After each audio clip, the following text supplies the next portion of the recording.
واش خبركم باللي هاد السور هذا اللي مورايا من اقدم الاسوار اللي كاينه في المغرب؟ العمر ديالو 1300 سنة ولا أكثر، وكان هو الحصن والدار ديال اليهود المغاربة والمسلمين والعرب.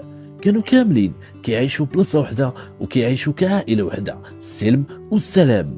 وكانوا كيشدوا الأبواب عليهم في توقيت محدد يوميا، خوفا من قطاع الطرق اللي كانوا كيحاولوا يتسلقوا الأسوار. ولكن تفراو هادو وأجرك على الله، البق ما يزهق.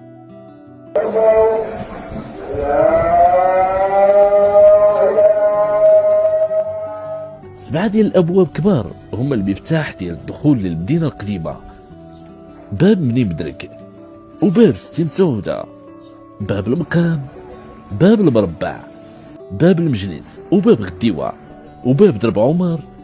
وكاينين ابواب صغيره اللي هي داخل السور وداخل المدينه القديمه.